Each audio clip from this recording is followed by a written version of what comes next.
So welcome to the book club on the effect by Nick Huntington-Klein. Today we're on chapter 19. So we're getting to the end, and we're going to talk about instrumental variables. This has been a really long chapter, so I'm guessing I won't be able to do everything today. But I'll try to see how far we can get. Yeah, so let's dive right in. This is actually a methodology that's being used a lot in my field in economics because it closes. You don't have to close backdoors. That's a nice part about it. You don't have to close backdoors, but instead you isolate the front door path, and then you use just the variation that's coming from that front door path, which just makes things a lot easier. We'll later talk about stuff that makes it harder to use, but like in theory, if you have a good instrument, this is a really nice thing. So it's a bit similar to a randomized controlled trial. There you're using randomized assignment to treatment, and here we're using a source of randomization without backdoors, which is kind of sort of similar if you think about it in terms of a directed acyclic graph. And the nice thing that it does is that it's moving the requirement of like going to treatment, from treatment to outcome without having any backdoors to something else, going to outcome only through treatment. So it doesn't really make your requirement of not having backdoors go away. It just makes it a lot easier by shifting it to something else. So what we want basically is something that looks like this DAG down here. So we have this randomization, and the only effect it has on any of the rest of the DAG is through the treatment. So it's not affecting our annoyance factor, which is why we wanted to have an instrumental variable in the beginning. And it also doesn't affect our outcome directly. If we have this, things are great. This doesn't really happen that often, but when you do have that, that is awesome. Actually, this is also very similar to having an RCT with imperfect compliance. So let's say you're a doctor and you give half of the people a blue pill and half of the people a red pill, but the people are only given it and they're not forced to have the pill in their mouth and swallow it down, then you don't know if they're actually going to take the pill, right? You just know that they are a lot more likely to have the treatment, but you don't know that they're actually going to have the treatment. So in a lot of cases, actually, RCTs are estimated through an instrumental variable approach where like, okay, so getting that blue pill is going to be our instrument for being treated. We don't know if they're going to be treated, but the likelihood is high. Okay. Yeah, and I think that kind of gets to some of the terms used later in the chapter about like compliers, right? Like if it's a drug trial, you really just want to focus on the compliers, right? The folks that are doing what they're supposed to do and ignoring the other folks. So that's kind of a local average treatment effect, right? Yeah, exactly. It's just that. And then another side note from the author is that this is basically the opposite of controlling, right? Because for controlling, you include backdoors and then they go away. But we kind of use a front door and say we only use the variations coming from this instrument. We're not trying to make it go away. We're actually just consolidating it to everything that's coming from the randomization from our instrument. Okay, so the way this works, okay, this graph is too long. So I'm gonna skip backwards and forwards between the explanation and then the graph. So first off, we just have this correlation, the scatter plot between our X and Y. Our X is our treatment, so taking the pill, and our Y is the outcome. I don't know what the outcome is, and that's what it looks like. And then the first thing that we do is that we use instrument to explain the treatment. So we're explaining X through our instrument Z. And in most of the cases, it's a binary instrument because having a continuous instrument is a real pain because honestly, this hasn't been researched that much. It's got weird effects on all sorts of things. So usually it's a binary instrument, getting the pill or not getting the pill. So you predict X using Z, and then only use the predicted variation for X. So you get a graph that looks something like that. You just have two measures that you can have now. And then you do the same thing for y. So you take z and then explain y with z. And then basically you just have 2 points left because you predicted x, you predicted y, and that's all you have. And then if we have the slope and calculate that, that's going to be our RV effect.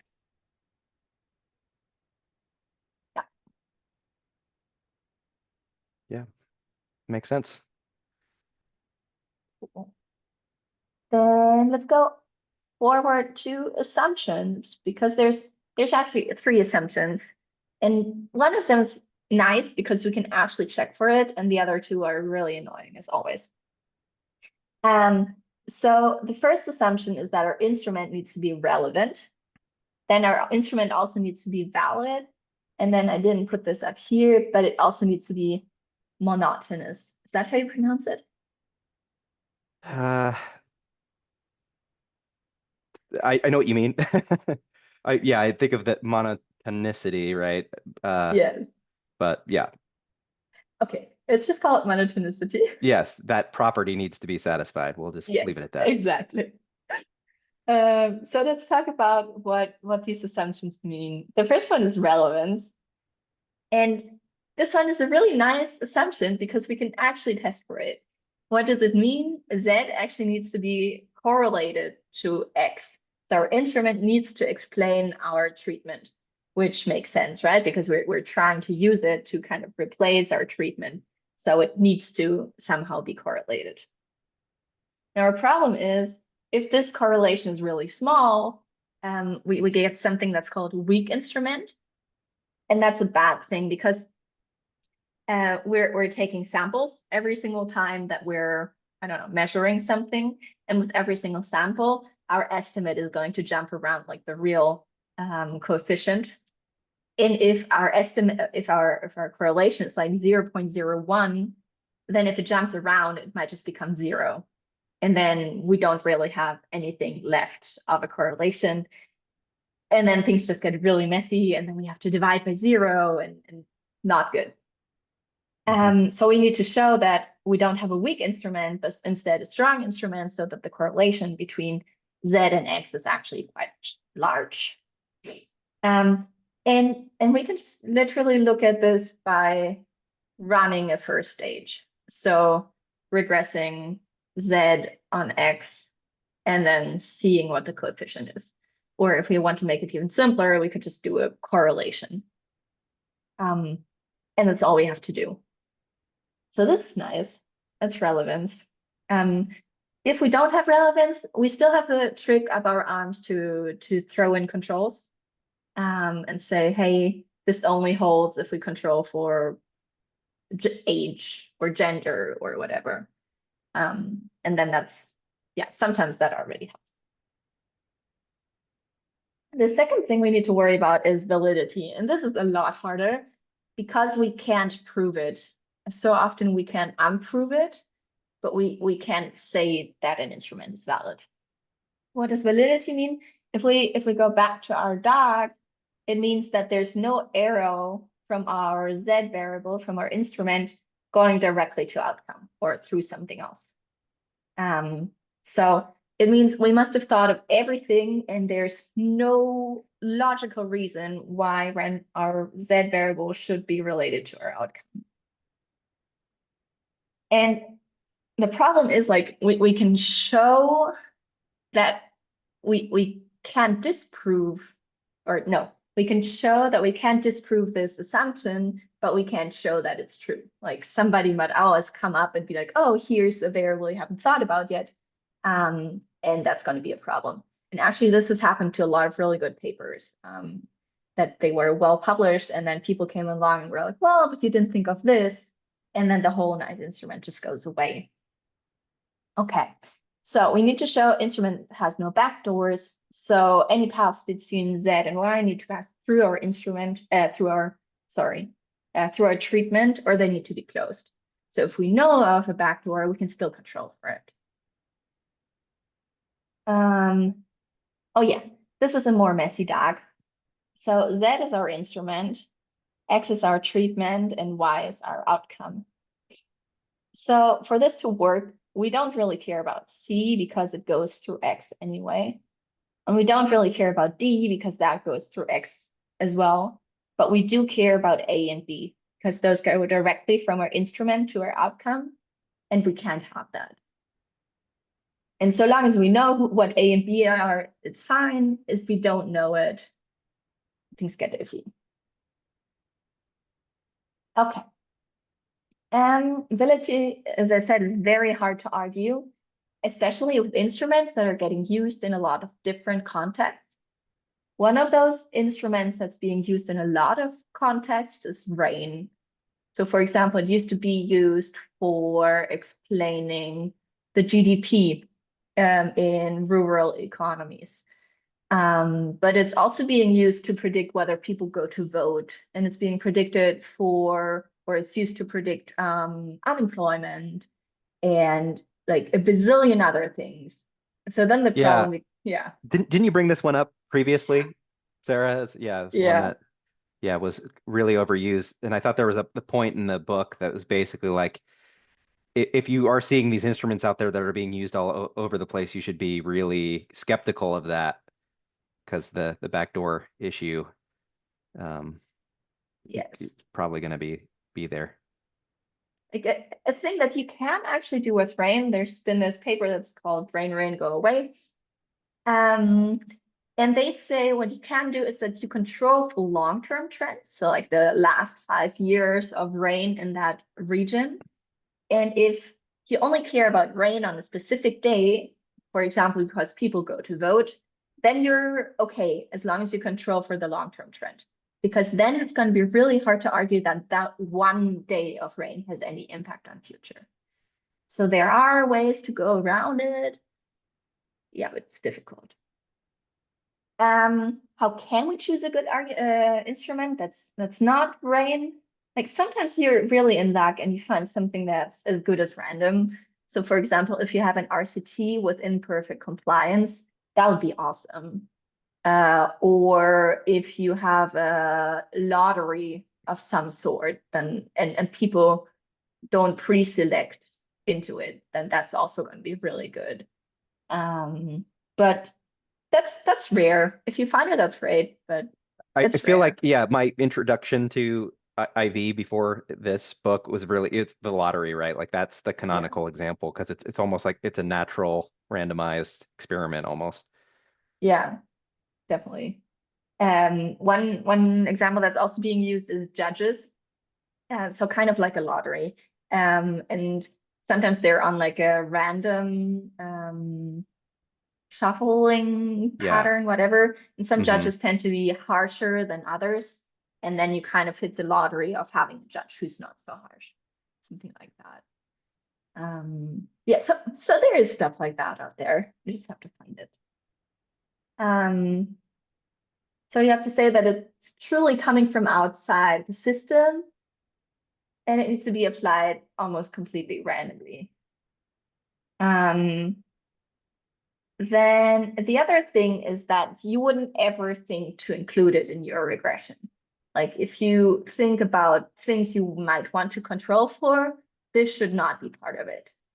Like, I don't know. I think that's why rain used to be used so much because people were like, well, why would the weather influence this at all? Or there's this one paper about rain in the USA and how that causes, I think, civil conflict in Africa. Like the rain in Arkansas should not have anything to do logically with a civil conflict somewhere in Uganda or Right. so. Yeah, definitely. And until people are clever and find different ways, but like at least if it's a new instrument, I think that really helps. And then again, we have this RCT, a kind of stuff where randomness is more believable. Um, Or another way is a regression discontinuity. So for example, thinking about elections, very close elections, then it's random, whether it's 49.9% that you get or 50.1, and then it's as good as random.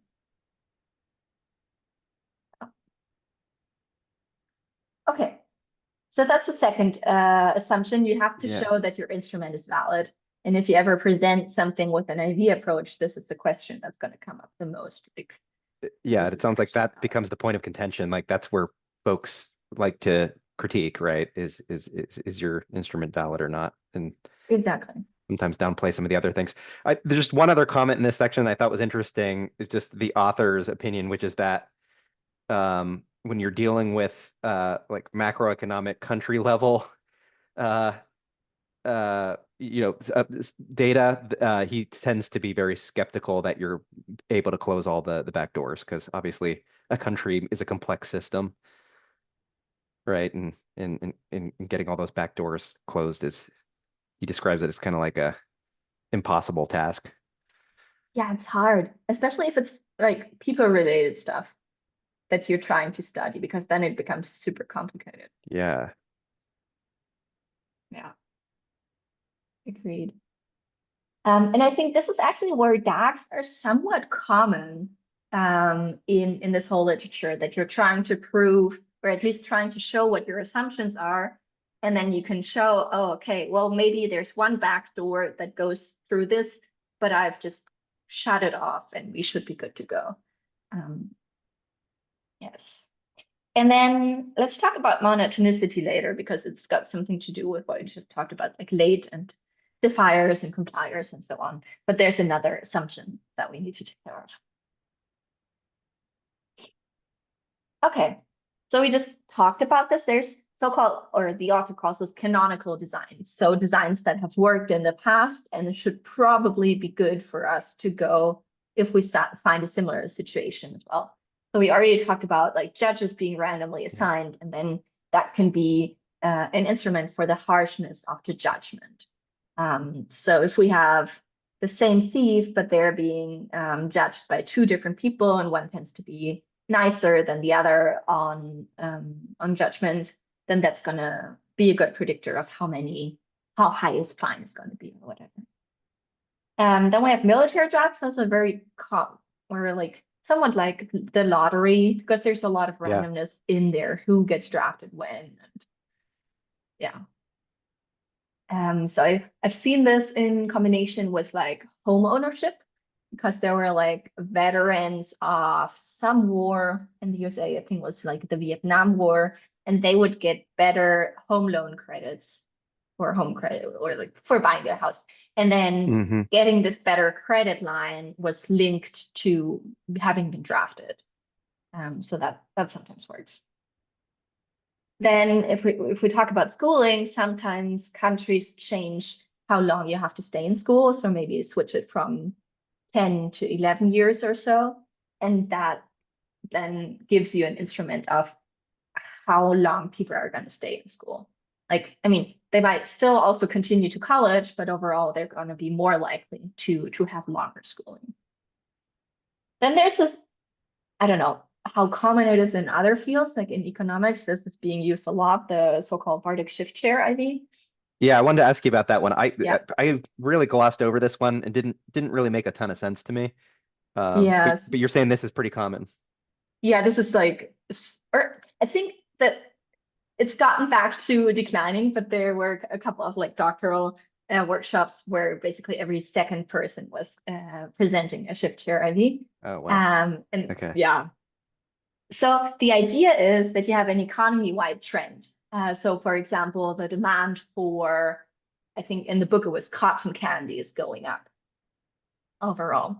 And then you have two countries and two cities. One city produces cotton candy and the other one produces shoes.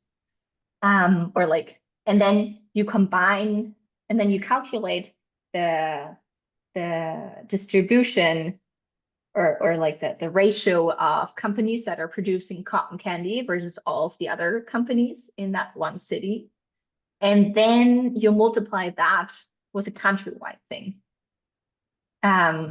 Because you're saying, well, the countrywide thing shouldn't really, like that should be exogenous to my city.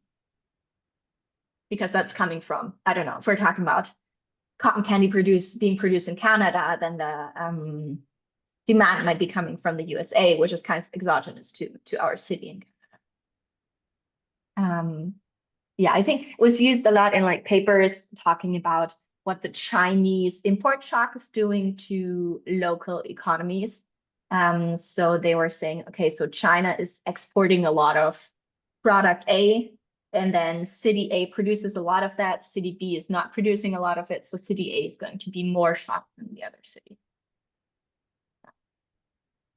But I don't know, it's being so used so much. I feel like there's going to be a paper out soon about how this is not valid anymore. Yeah, right. Yeah. It's become too popular for its own good. Yes, exactly. It's not good for instruments to become popular. Okay, three more example. Yeah.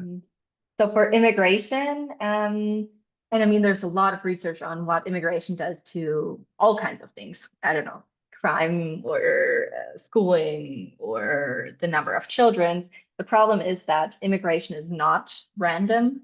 So immigrants tend to cluster where there's already people from their own country. And if you have a previous immigration wave that has nothing to do with the current immigration wave, you have a good instrument for where people are going to go. And then for the number of children, having twins is a good instrument because if they're same-sex children, there tends to be a preference for having another kid. Like if you have if you have two boys, parents tend to want to have another kid, so they'll have a girl, and the other way around. And then the direction of wind for pollution. And I think there's a lot more out there, but those are some that haven't been like completely disproven yet. Yeah, but I thought there was an issue with the twin birth thing, with the Yeah, monotonicity assumption, right? Like, because you have to believe that you're right. The correlation only runs one way. That yeah, if you have two of the same sex, you're more likely to have another. But you can't have the opposite happening, which is because you've had two of the same, gender that you're less likely to have another child, right? And exactly. and I could that seems kind of likely that some people would have that reaction as well. Especially because having twins must be so much more stressful. Like, I don't know, Right. maybe that just once you like make like independently of having a boy and a girl, maybe that was just such a shock of, I don't know, that you don't want to have it anymore. Yeah. And I think that part is kind of nice that you don't have to like go into the statistics or whatever to challenge the assumptions, but that you can rather just think about it logically. Yeah, a thought experiment. Yeah. Yeah. All right. Okay. So let's talk about how we can actually estimate this. There's basically two ways, and I've only ever seen one done, but I feel like the other deserves more credit. Hmm. The first one is a two-stage least squares, um, which like 2SLS is also used as a synonym for IV, even though it's actually a subset. So what you do is the first stage, you use the instrument to predict the treatment. And then the second stage, you use a predicted treatment to predict the outcome. So that way you only have the variation left from the instrument, and then you should be good to go. If you have controls, you include those in both stages. And then effectively, I didn't get how this magic works, but apparently it works. The beta one that you're getting, that you're interested in, is going to be a ratio of effects of like the effect of Z and Y divided by the effect of Z on Yeah. Yeah. X. I think that he described it as like the covariance, right, of Z Ah, and Y over the covariance of Z and X. that makes sense. I So it mean, if kind we of go back it's to this one, it's kind of that slope, right? which is kind of similar to like a typical OLS, right? How you interpret Mm-hmm. coefficient, which is right. If it's just a bivariate regression, it would be like the covariance of Y and X over the variance of X. So it's kind of a Mm-hmm. similar thing. That makes sense. Okay, so that's what we have. And then if you want to have it in like letters and Greek letters, this is what it looks like. Basically, we have our Yeah. first stage, we have our controls right here, and then we have our predicted X in the second stage, and still have the same controls. Yeah, and again, having more of a rudimentary background in this, like this seems to be like how you learn it. This is like the 101 of IB estimation, right? Is Exactly. two-stage least squares. Exactly, because it's easy to estimate and it's easy to understand because we're still in the OLS world. And if you do anything with statistics, you're probably going to be very familiar with OLS by now. The nice thing is that you can also add instruments. It's a lot harder to add treatment stuff, but like to have in more than one instrument right here is not difficult. Like you just add Z1, Z2, and you're good to go.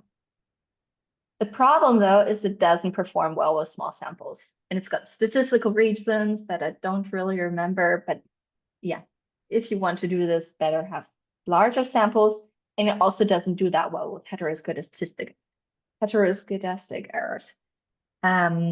It can account for this, but then I believe it can account for the standard errors, but then if your estimate is biased because of heteroscedasticity, it obviously cannot account for this.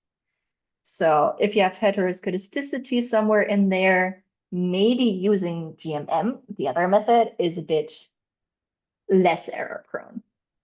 And so I've never used GMM, but I've known that it's out there for a while. So you base it on assumptions and theory and say, and then you just say, okay, my mean is going to be this number, and my standard deviation is going to be this number, based on your theory, and then GMM calculates the coefficients, so like that your data is matching those moments the most closely. Like moments are mean, and then Yeah. variation and kurtosis, skewness, stuff like that, right? Yeah, like I fit like really basic parametric distributions using just method of moments, right? Which is kind of like an Mm-hmm. alternative to maximum likelihood. Kind of Mm-hmm. gets you to the same place. Yes. And so if you want to have an IV, you're going to assume that your Z is unrelated to the second stage error term. I mean, that's basically reformulating this stuff right here. So that's how you do an IV using GMM, that you say the correlation between those two needs to be 0. And then specifically, if you're over-identifying, so if you have more instruments than your treatment, which usually needs more than one instrument, then GMM is going to be more precise for, again, statistical reasons that I didn't really understand, but I'm not sure if it's necessary to understand. Okay. So let's see how we can actually do this. The author uses an example of insurance take-up in rural China. Basically, what happens, there's like this information campaign that's just randomly being given to people in villages. And there's 2 defaults in this information campaign. One default is that you're just getting the information, and then the default is you not buying the insurance. And the other one is you being given the information, and then if you don't say no, you're going to buy the insurance.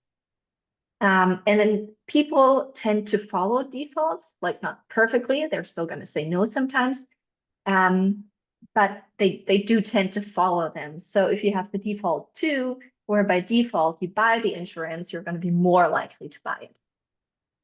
And now the setup is the following. We have those people that were informed about stuff and either had the default of buying or not buying. And then they have friends that were not informed by this campaign at all. And those are the people that we're looking at. And the question is, how much does your friends who were informed, them buying insurance, affect your own take-up of insurance? So like, what's the peer pressure effect here? And then our instrument is going to be the friends having this default to information campaign. Yeah, this is just a note on like how to actually implement it. If you want to add fixed effects, for example, for villages or counties or so, you can easily do that using the package fixest for like a 2SLS thing. In GMM, you have to add them as a package. So I just copied the code from the book. we have the data set in our causal data thing. Then we have a fixed effect regression. So our take up of the survey is what we're interested in.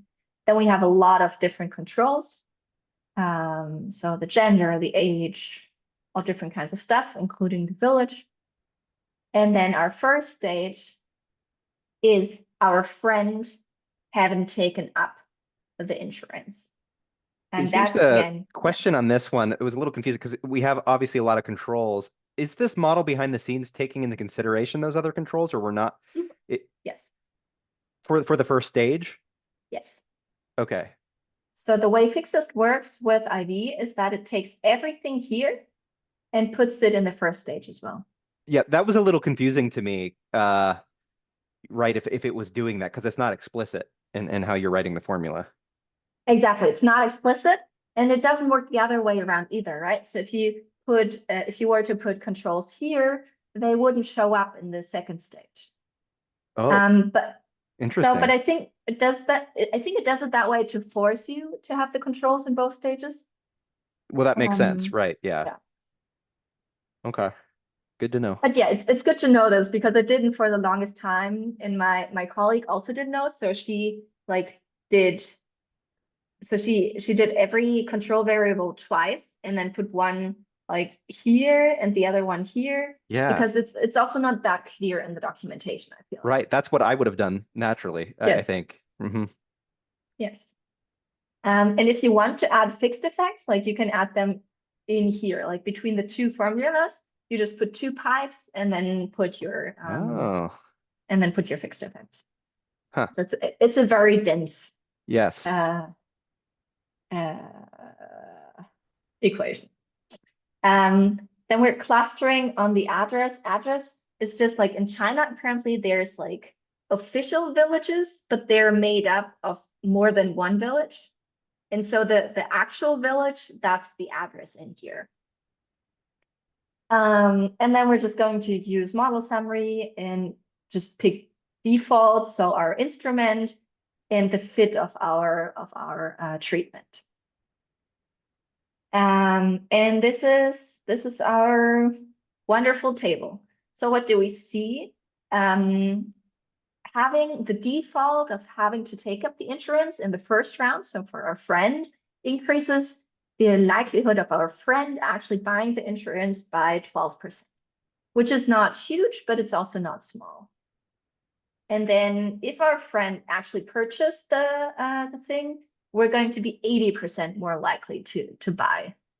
Right. So like for insurance companies, this must be nice. You have a very like, I mean, you only convince 12% more people, but they're gonna like really bring the insurance around.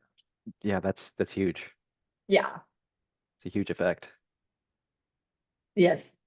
But I think it also makes sense, right? Like, I mean, if you talk with a friend whom you trust and they've decided to do that and you don't feel like informing yourself too much about it, like you're probably gonna follow that. Yes. Okay. My mind just goes to feedback loops and like political Yes, polarization and stuff. Yeah, but right. it I agree with works. you. It works. Okay.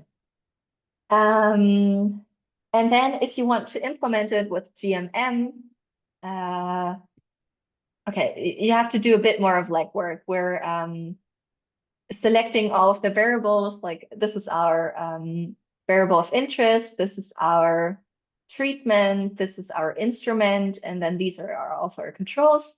And we're omitting the NAs because GMM doesn't do that for us. And then this looks very similar, right? So we have the take up again as the dependent variable. And then this is, I mean, it makes So sense. this is why this is confusing, right? Because Yes, in this one, I think the controls have to be explicit in both in the first stage. Or am I reading that right? I'm also very confused because like the pre-take up rate is what, so maybe here you have to put the pre-take up rate, so which is the treatment as the last control, I guess. Yeah, this syntax. yeah, at least it's different than the fixed effects model you were Yeah. shown before. I mean, also, or maybe it just goes through all of these and then figures out what the difference is between the controls that we're putting in. Yeah. I'm not quite sure how this works. Yeah. I need to look at that a little bit more closer, but I think that just added to the confusion from what we Yes, were looking at earlier. yes. But effectively, like this is our outcome, this is Yeah. our treatment, and this is our instrument, and everything in between is just controls. And I reduced it to just the pre-take-up rate because it doesn't give us a first stage and a second stage. It just gives us a second stage, the GMM. And this is, I think, exactly the same as for, yeah, it's exactly the same as for the two-stage least squares. So here, apparently, we don't have a weak instrument. We apparently don't have too much of heteroscedasticity going on. So here it doesn't really matter, but I guess in other contexts it does. Okay. Hey, just a real time check. So we're like a quarter to the hour here, 15 minutes into the Yes. hour. Um, I Would mean, you be good with just finishing here and then yeah, continuing next? I'm wondering, yeah, if you need to go now, that would be okay. And I think we've got almost the entire way through the chapter. Yes, there's the pros do it kind of section, which is I think for these clubs, it's hard to kind of get into the weeds with some of that stuff, right? Yeah. And you already tackled most of the meat. So I don't know, like we could stop here or like next week you could do like, I don't know, like 5 minutes of like, hey, well, a couple other items and then we move to the next chapter, however you want to do it. Yeah, so Um, actually there's actually still, I mean, there's the whole yeah, the compiler compl defier yeah, concept. that's true. Then there's a thing on how to check for assumptions, and I haven't gotten to how the pros do it. So I'm guessing I would be at least 20 minutes next. Oh, okay. Well, do you need to go now? I guess is the question. Or Yes, kind okay, of yes. okay, I see. Um, so all right, so there is still some meat here that I think it would make Yeah. sense for you to go through next week. But then it would also make sense to start regression discontinuity, Mhm. I think, right? So we don't have a sign up yet for that. I'm just trying to figure out. I might be able to do that, but I'm just trying to Mhm. get a feel. Ashley, I like think I what? should be able to do it. Okay, Awesome. that's good because I'm also presenting for my other book club next week, so that would Okay. make things a little bit easier for me. Yeah, no worries. I can definitely do it. I'll just have to make sure that I'm figuring out when I can read it, but that's fine. We can. So I think the plan then, because this is a long chapter, that you won't be able to present the full thing anyway, given that Sarah will have to do 20 minutes of finishing up this chapter. Yeah. Okay. So Okay. Okay, I'm if gonna you hit get through like stop. a third of the, or if third of the, yeah, let's hit